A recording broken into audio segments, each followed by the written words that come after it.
कर्ण पिशाचिनी की कथा।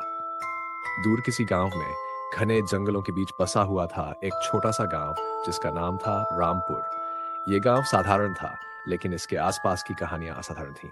इन कहानियों में सबसे डरावनी और रहस्यमयी थी कर्ण पिशाचिनी की कथा।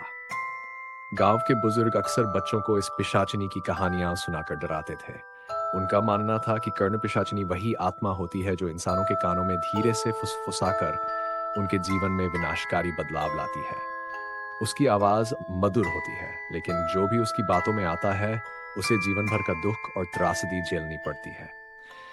कहानी की शुरुआत। कहते हैं सालों पहले इस गांव में एक सुंदर लेकिन दुखी महिला रहती थी जिसका नाम था माया। माया की शादी एक अमीर जमींदार से हुई थी, लेकिन उसका वैवाहिक जीवन बेहद कठिन था। उसका पति कठोर और क्रूर था और माया का जीवन मानो एक कैद खाने में बीत रहा था। उसे गांव के लोग जानते थे, लेकिन उसके दुख से अनभिज्ञ थे। एक रात जब माया बहुत परेशान थी, वह जंगल की ओर भाग गई जहां उसने सुकून पाने की उम्मीद की। माया का विनाशकारी निर्णय। उस रात माया ने जंगल के भीतर किसी अदृश्य शक्ति को महसूस किया। अचानक उसे किसी के फुसफुसाने की आवाज सुनाई दी। तुम्हें इस दुख से मुक्ति चाहिए? आवाज मधुर और दिल को छू लेने वाली थी। माया रुक गई।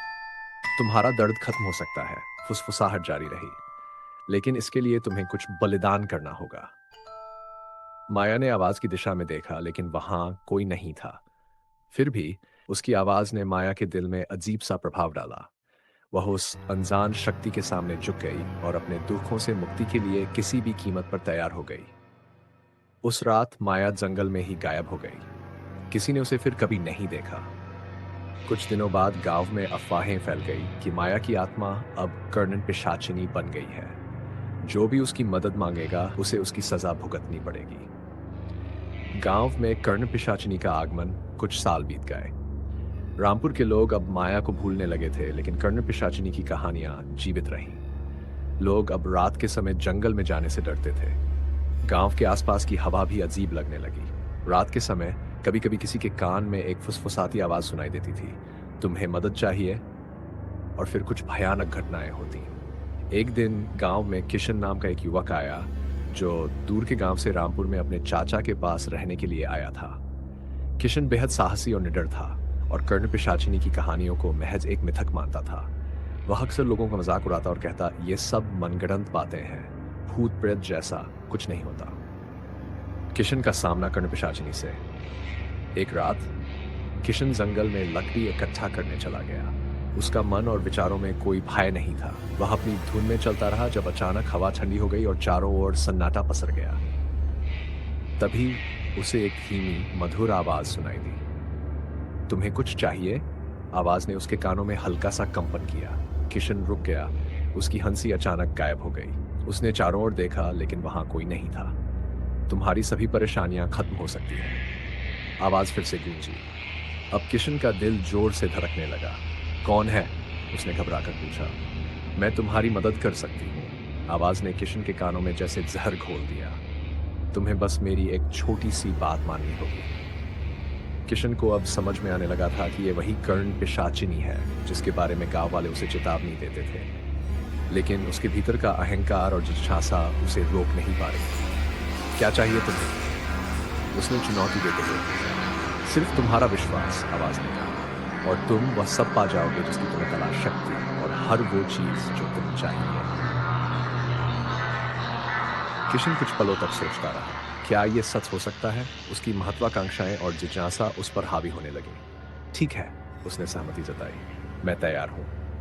पिशाचिनी का खेल। उस रात किशन घर लौट आया और अगले ही दिन से उसकी जिंदगी में चमत्कारिक बदलाव आने लगे। उसे एक गांव के जमींदार की नौकरी मिल गई और कुछ ही हफ्तों में वह जमींदार का सबसे विश्वसनीय व्यक्ति बन गया। उसके पास पैसे और ताकत दोनों आ गए और गांव के लोग अब उसकी इज्जत करने लगे।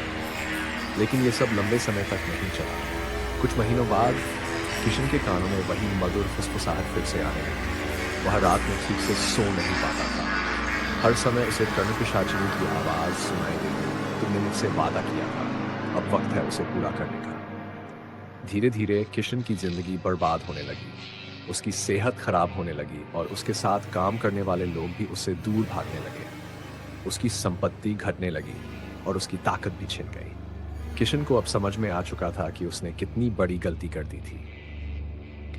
एक रात जब किशन पूरी तरह टूट चुका था, वह उसी जंगल में गया जहां पहली बार उसने कर्ण पिशाचिनी की आवाज सुनी थी। वह डर और पछतावे में डूबा हुआ था। मैंने क्या किया? वह जंगल में चीखने लगा। मुझे छोड़ दो। लेकिन पिशाचिनी की फुसफुसाहट अब और भी ज्यादा तेज हो चुकी थी। तुमने वादा किया था किशन, अब वापस मुड़ने का कोई रास्ता नहीं। उस रात किशन भी उसी तरह गायब हो गया जैसे माया। गांव में लोग कहने लगे कि कर्ण पिशाचिनी ने उसे निगल लिया।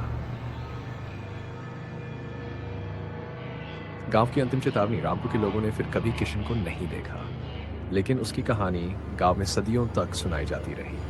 लोग अपने बच्चों को चेतावनी देते, कभी भी कर्ण पिशाचिनी की आवाज मत सुनना। वह तुम्हें अपने जाल में फंसा लेगी और तुम्हारा सब कुछ छीन लेगी। गांव के बुजुर्ग कहते हैं कि कर्ण पिशाचिनी आज भी उस जंगल में भटकती है। वह उन लोगों को तलाशती है जो उसके लालच में फंस सके। जो उसकी फुसफुसाहट पर ध्यान देता है, उसे उसके जीवन की सबसे बड़ी कीमत चुकानी पड़ती है। और इसलिए आज भी रामपुर के लोग रात में जंगल के करीब नहीं जाते। वे जानते हैं कि कर्ण पिशाचिनी वहां है, छिपी हुई, इंतजार करती हुई कि कोई फिर से उसकी आवाज सुने और उसके जाल में फंस जाए। कर्ण पिशाचिनी की यह कथा लालच, धोखे और विनाश के भयावह परिणामों पर आधारित है। माया और किशन जैसे पात्रों के माध्यम से ये कहानी हमें चेतावनी देती है कि जब हम शॉर्टकट और मृग मरीचिका की ओर खिंचते हैं तो अंततः हम अपने ही विनाश की ओर बढ़ रहे होते हैं। कर्ण पिशाचिनी की फुसफुसाहट का प्रतीक है, जो इंसान के जीवन में दुर्भाग्य और त्रासदी लाती है। इस कथा से एक महत्वपूर्ण शिक्षा मिलती है। कठिनाइयों का सामना धैर्य और ईमानदारी से करना ही सही मार्ग है, न कि लालच में पड़कर अपनी आत्मा को किसी ऐसी शक्ति के हाथों सौंप देना जो अंततः हमें ही निगल लेती है। अगर आपको कर्ण पिशाचिनी की ये रहस्यमयी और डरावनी कहानी पसंद आई हो, तो चैनल को लाइक करें, दोस्तों के साथ शेयर करें और ऐसी ही और भी रोमांचक कहानियों के लिए सब्सक्राइब करना ना भूलें। आपके एक लाइक और शेयर से हमें और भी बेहतरीन कंटेंट लाने की प्रेरणा मिलेगी। आपके सुझाव और फीडबैक का हमें इंतज़ार रहेगा।